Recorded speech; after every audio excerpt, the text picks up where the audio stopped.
दोस्तों इकोनॉमिक्स के क्वेश्चंस अपन कर रहे हैं, बहुत ही शानदार क्वेश्चंस वो लिए गए हैं, बहुत ही स्तरीय प्रश्न है। प्रश्न संख्या 76 है।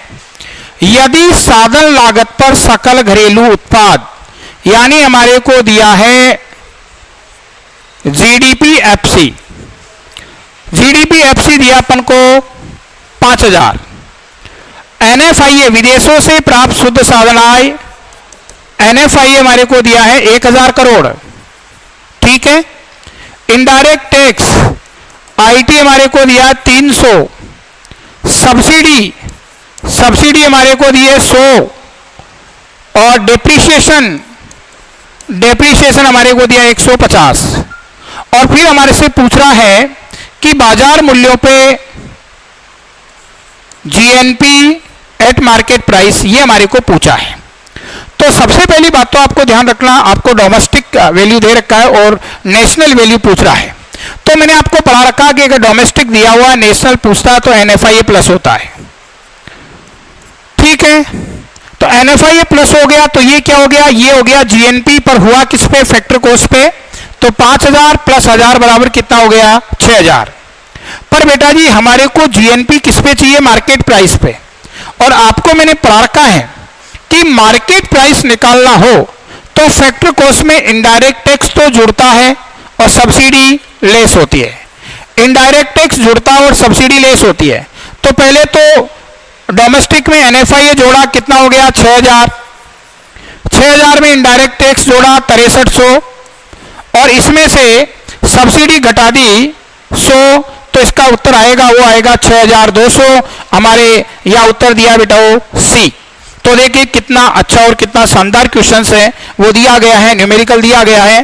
सारे अगर समीकरण आपको याद है तो अपन इस प्रश्न को कर सकते हैं। फिर देखिए प्रश्न संख्या दिया है 77 प्रश्न है कि निम्न में से कौन सा नीति आयोग के बारे में सही कथन नहीं है। तो ये योजना आयोग के स्थान पे आया है, बिल्कुल सही है। यह योजना आयोग के स्थान पर आया है, बिल्कुल अपन सही कह रहे हैं कि ये योजना आयोग के स्थान पे आया, बिल्कुल सही है। दूसरा, इसकी स्थापना 1 जनवरी 2015 को हुई, ये भी बिल्कुल सही है। तीसरा है यह संविधान संशोधन का परिणाम है, ये गलत है। क्यों? क्योंकि ध्यान रखना नीति आयोग गैर संवैधानिक संस्था है बेटा, हमारे संविधान में इसका कहीं भी प्रावधान नहीं है, यह संविधान संशोधन का परिणाम नहीं है। तो इसका उत्तर होगा सी। चौथा दिया ये मंत्रिमंडल के आदेशों का परिणाम, बिल्कुल सही है, क्योंकि नीति आयोग बेटा नरेंद्र मोदी के आदेशों पर आया है और नरेंद्र मोदी है वो मंत्रिमंडल का मुखिया है, तो बिल्कुल सही है। यह उत्तर कौन सा होगा, सी। नेक्स्ट है प्रश्न संख्या 78। निम्न में से भारत के आर्थिक नियोजन के बारे में सही कथन नहीं है। तो भारत में आर्थिक नियोजन नाम की पुस्तक सर विश्वेश्वरैया ने लिखी थी 1934 में, बिल्कुल सही है। और यह प्रश्न अभी आपको पता है सीईटी में पूछा गया था 1934 में यह पूछा गया था।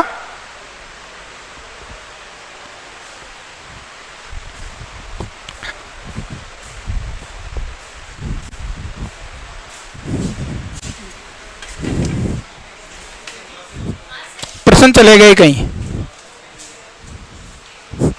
2 प्रश्न करवाए और तीसरा चला गया। ये तो जुड़ जाएगा ना, उसको 2 दोबारा कराने की जरूरत थोड़ी है।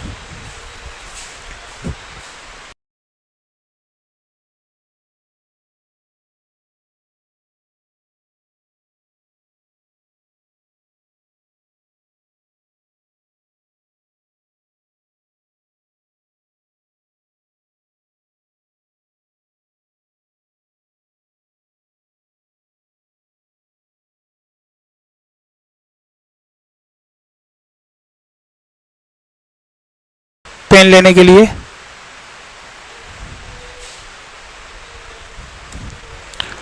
प्रश्न संख्या 78। निम्न में से भारत के आर्थिक नियोजन के बारे में सही कथन नहीं है। तो भारत में आर्थिक नियोजन पुस्तक सर विश्वेश्वरैया ने लिखी, बिल्कुल सही है। यह पुस्तक 1934 में लिखी गई थी और यह प्रश्न सीईटी में पूछा। अनवरत योजना का नाम ये गुरनाड मिडल ने दिया, बिल्कुल सही बात है। बेटा वो अनवरत योजना जो कि 1978 से 1983 के लिए बनाई गई थी जनता दल के द्वारा, और ये नाम गुरनार मिडल ने दिया था, बिल्कुल सही है। द्वितीय पंचवर्षीय योजना का शिल्पकार पीसी मानोबिस थे, बिल्कुल सही है, ये प्रश्न भी सीईटी में दिया था। राष्ट्रीय नियोजन समिति के अध्यक्ष सुभाष चंद्र बोस नहीं थे। बेटा राष्ट्रीय नियोजन समिति की अपन बात करें तो राष्ट्रीय नियोजन समिति का गठन 1938 में हुआ था और इसके अध्यक्ष थे वो जवाहरलाल नेहरू थे, तो यहाँ डी विकल्प है वो सही नहीं है। नेक्स्ट प्रश्न संख्या 79, 2011 की जनगणना के अनुसार राजस्थान में ग्रामीण व शहरी जनसंख्या का अनुपात क्रम से कितना है? तो राजस्थान के ग्रामीण क्षेत्रों में तो है 75.1% और शहरी क्षेत्रों में है 24.9%। तो बेटा यहाँ उत्तर होगा वो आपका ए होगा। ये प्रश्न पिछले जूनियर अकाउंटेंट में पूछा हुआ है। नेक्स्ट आप देखिएगा, प्रश्न है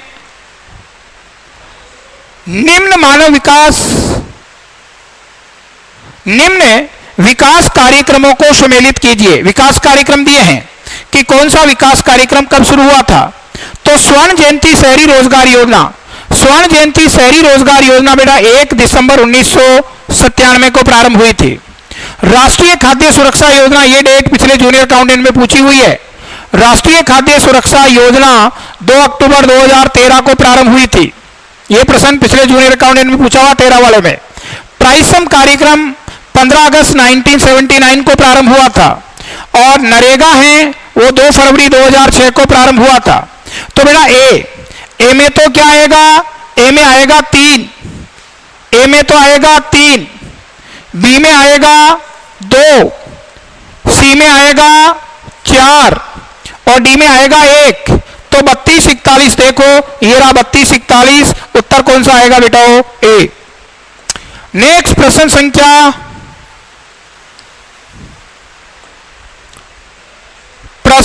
81, निम्न में से भारतीय अर्थव्यवस्था की विशेषता नहीं है।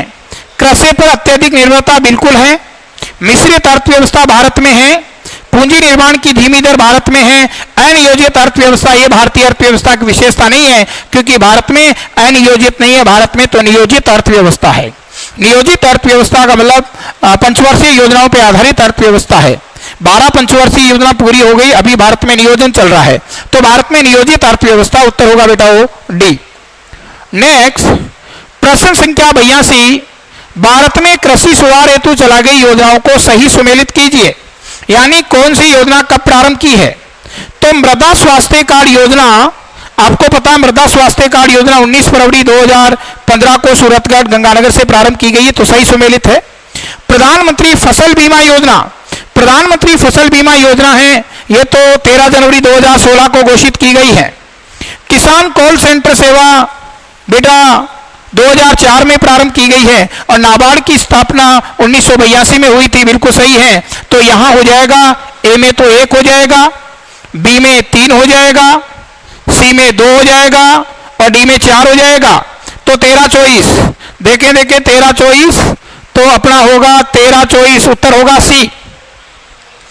नेक्स्ट प्रश्न है, भारत की औद्योगिक नीतियां इसके योजनाकार के बारे में निम्न में से कौन सा सही सुमेलित नहीं है? तो पहली औद्योगिक नीति हमारी 6 अप्रैल 1948 को श्यामा प्रसाद मुखर्जी के द्वारा बनाई गई थी, बिल्कुल सही है।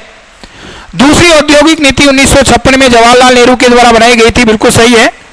तीसरी औद्योगिक नीति 1977 में जॉर्ज फर्नांडिस के द्वारा बनाई गई थी, बिल्कुल सही है। चौथी औद्योगिक नीति बनी तो 1991 में थी, सही है, पर मनमोहन सिंह जी ने नहीं बनाई थी, ये बनाई थी पीजे कुरियन ने, पीजे कुरियन। तो बेटा जी यहां चौथा विकल्प है वो सही नहीं है, या पीजे कुरियन होना चाहिए था। नेक्स्ट बेटा प्रश्न दिया है कि स्वतंत्रता से पूर्व टाटा आयरन स्टील कंपनी, जिसको कहते हैं टिस्को की स्थापना कब हुई, कहां हुई थी? यह प्रश्न रिट में पूछा था इस बार। तो टिस्को की स्थापना हुई थी 1907 में जमशेदपुर में, और जमशेदपुर कहां बेटा? झारखंड में है। TISCO Tata iron steel company, जिसको शॉर्ट में कहते हैं टिस्को की स्थापना 1907 में हुई थी, जमशेदपुर में हुई। जमशेदपुर कहां? जमशेदपुर झारखंड में है। नेक्स्ट प्रश्न संख्या, निम्न में से कौन सा शाख नियंत्रण का परिमाणात्मक उपाय नहीं है?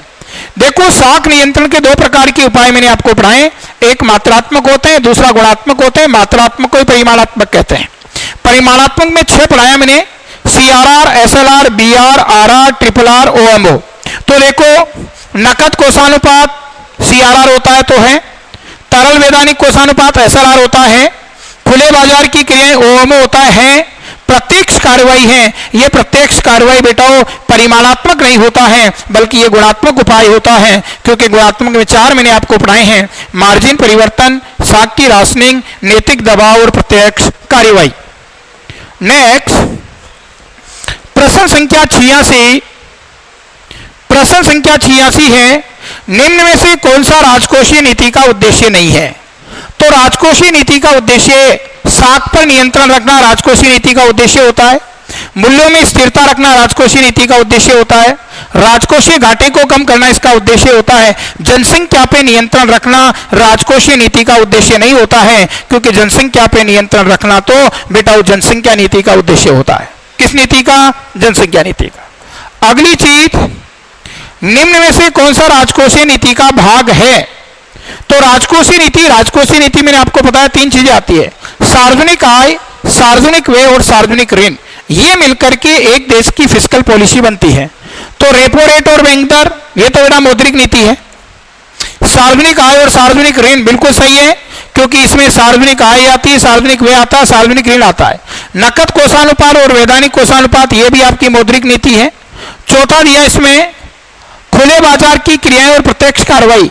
तो यहाँ खुले बाजार की क्रियाएं हैं, वो तो बेटा जी ये भी आपकी मौद्रिक नीति का पार्ट है और प्रत्यक्ष कार्रवाई भी मौद्रिक नीति का पार्ट है। तो यहाँ सही उत्तर होगा वो कौन सा होगा? बी होगा, सार्वजनिक आय और सार्वजनिक ऋण। फिर आप देखिएगा प्रश्न संख्या है 88, निम्न में से वस्तु एवं सेवा कर के बारे में सही कथन नहीं है। यानी जीएसटी के बारे में कौन सा कथन सही है? नहीं है। 1 जुलाई 2017 से लागू हुआ, बिल्कुल सही है। इसका स्लोगन एक देश एक करोड़ बाजार है, बिल्कुल सही है। इस पर राष्ट्रपति के हस्ताक्षर 8 अगस्त 2016 को, ये बिल्कुल गलत है। राष्ट्रपति के हस्ताक्षर हुए थे 8 सितंबर 2016 को, 8 अगस्त को नहीं हुए साहब, 8 सितंबर 2016 को हस्ताक्षर हुए थे। और ये 101वां संविधान संशोधन से संबंधित है, ये भी सही है। तो यहाँ कौन सा सही नहीं है?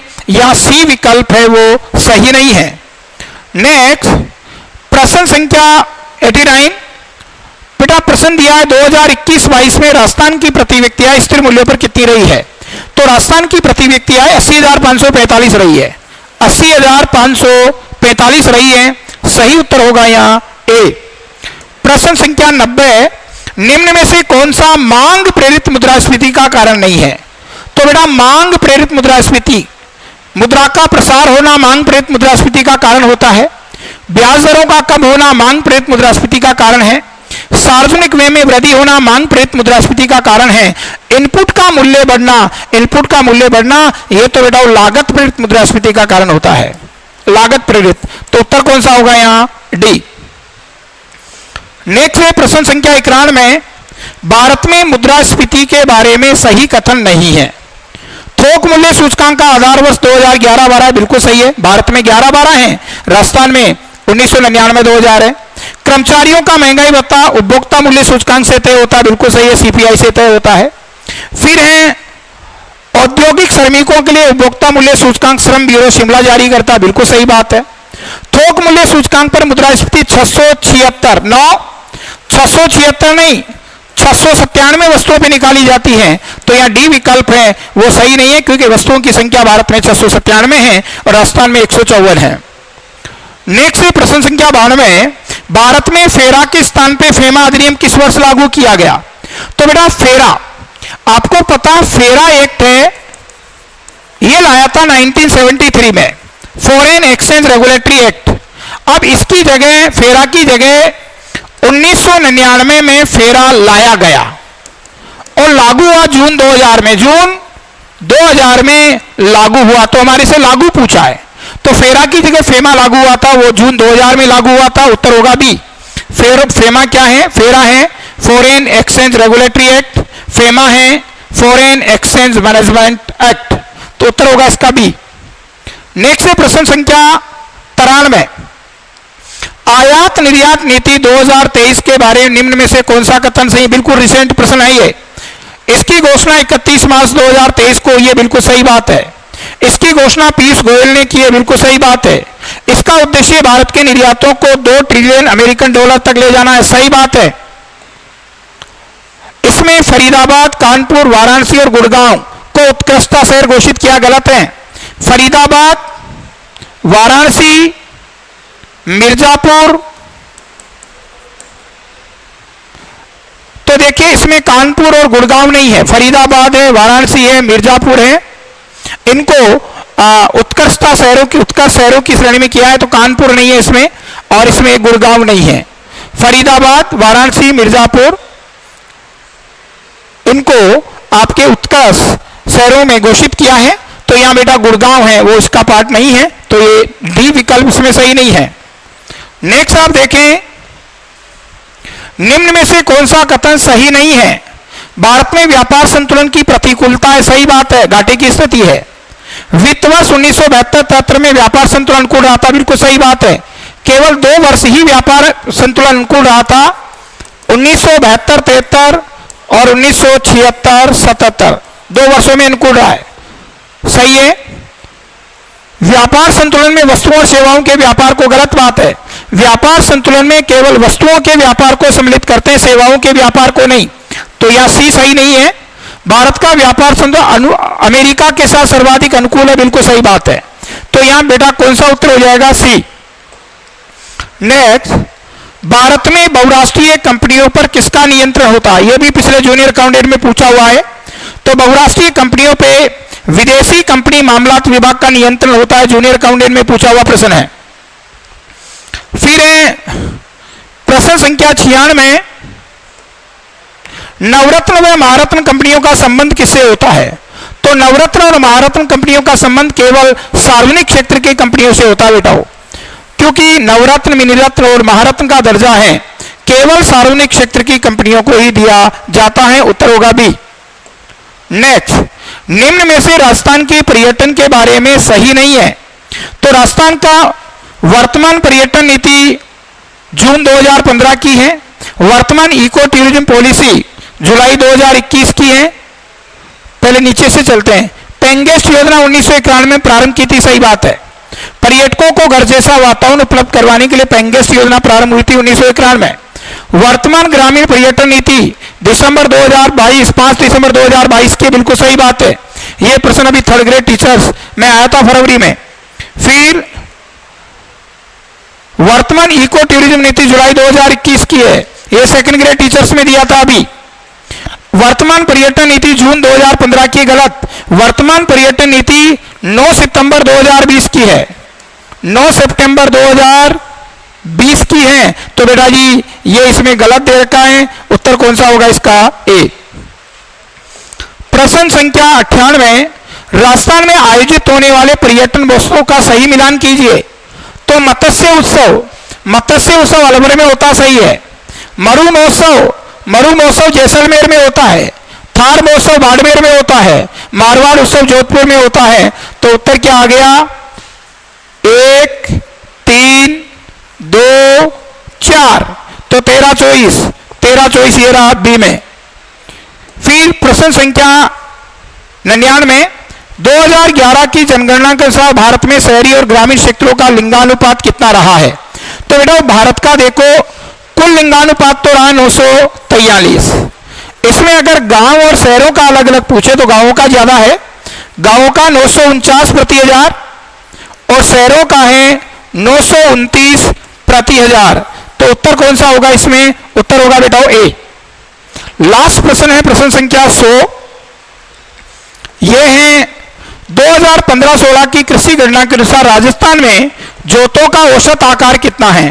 प्रश्न कई बार पूछता है। राजस्थान में जोतों का औसत आकार है 2.73 हेक्टेयर। ध्यान रखना, भारत में अगर जोतों का औसत आकार पूछता है 1.08 हेक्टेयर है, और राजस्थान में अगर जोतों का औसत आकार पूछता है तो 1.15 हेक्टेयर है। बेटा जी ये कई एग्जाम्स में पूछा हुआ प्रश्न है। देखिए बहुत ही शानदार प्रश्न लिए गए हैं। इसी प्रकार के प्रश्न 9 की श्रृंखला आपको हर टेस्ट सीरीज में देखने को मिलेगी। Thank you.